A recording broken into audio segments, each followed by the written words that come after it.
how many people got and basically covered I think it was the 1970 Kentucky Derby. And essentially was not necessarily the most professional journalist there. Let's just put it that way. Kind of came in with the smart-ass attitude. They like to drink mint juleps, Churchill Downs. He drank a lot more than that. I don't even think he applied for credentials. Sort of talked his way in. And then, has to write an article on a Kentucky Derby. I want to say it was Scene Magazine. I want to say that was the name of the magazine. I could be wrong. Anyway, but for the magazine that he was writing about the Kentucky Derby for. He does not meet deadline. He doesn't know what to do. He's taken some notes and, and basically writes about going to the Kentucky Derby and being a smartass there. And at times even, because he was past it and was evidently drinking heavily, his article notes from his notebook that he had put down and just putting those notes into the story as they read. And he sends it off to Scene, and you got to admire that chutzpah.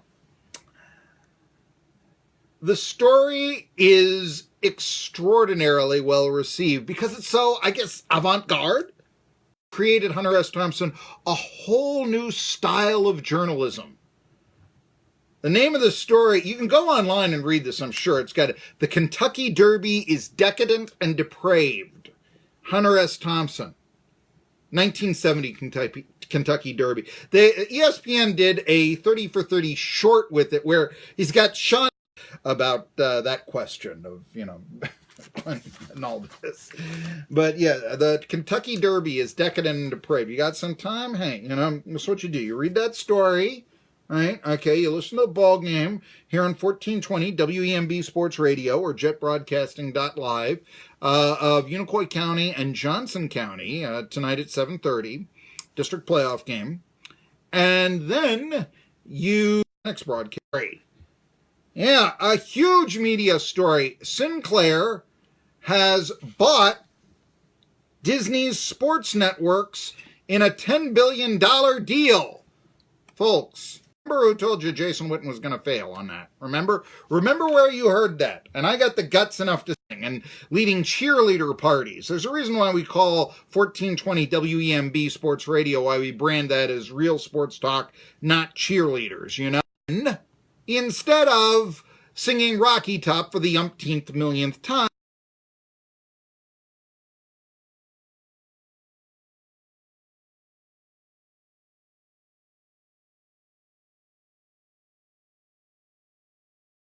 Who covered the program as if their role was to be some sort of in the media for the team that they covered. Well, many people take that role on, too many, instead of being real journalists. And hey, that's a criticism of the media. I mean, it's done a lot in political reporting, right?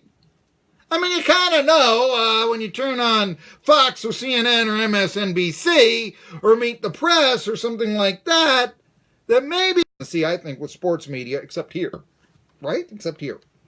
No, I'm serious. Your own opinion of that. But I'm Marky Billson, Tri-City Sports Now, and I think that's why you're listening. And I mention all of that and a little bit about how sports in East Tennessee is covered in my Medium piece, which I would have read verbatim as Marky's monologue, had the computer, world's slowest computer, been operating properly and all this, but we went with the gist of it for Marky's monologue instead. But I invite you to follow me on Facebook or look on Cheerleaders, Cheerleaders, listen to me. Yeah, go to Cheerleaders. It's a gentleman's club in Philly, in Pittsburgh. And my story about, replacing the Vol the Smoky Sunrise Supreme Shuffle, what are they calling that? I have no idea. You're trying to, basically Smokey is going to be making appearances and the coaches will not. So I don't think that's a good thing. Oh, it's Summer of Smokey. That's what they call it.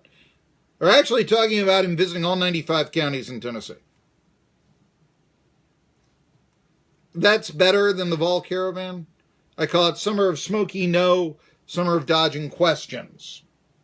That's what it is. Read what I write on Medium. I did want to talk about one national story, though.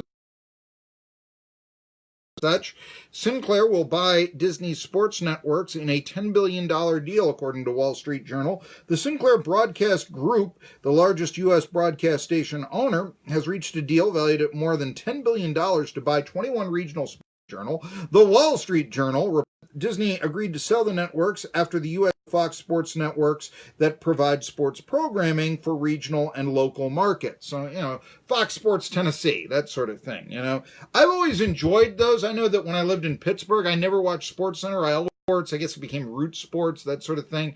10 o'clock sportscast, because for a large part, it was covering the sports that I wanted to see. I got a 30-minute SportsCenter on the Steelers, the Pirates, the Penguins, or whatever else was going on in Pittsburgh, and sometimes they would throw in things like, here's a Jessica Simpson video.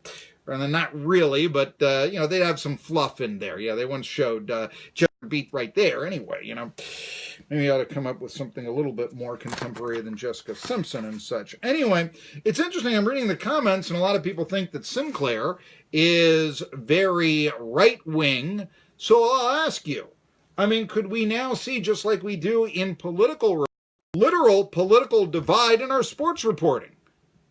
And I think there's a good possibility that could happen. I think football before at $1.9 billion. ESPN will not renew its contract. I don't think any other network really needs it. They might try to get it, but I don't think that they will. I think it'll go either to the NFL network, and the NFL network will try to then increase their brand on their own cable network and enhance that, or they'll just do away with it entirely, because after all, Sunday Night Football, or for that matter, Thursday Night Football, has basically replaced Monday Night Football in hierarchy. It's not. With that being said, I think that then ESPN, they can really take the gloves off in their coverage of football and all this and be, they can have playmakers back on. They can be as critical as they want to of the NFL. And then I think you'll see Fox broadcasting it, and there'll be more regional networks and all that. I still want to see, and I wonder if it could be, I'd like to see a counterpoint to SportsCenter on a Fox Sports network. Thing is, people are getting their highlights on the net now. Brett on the Revolution with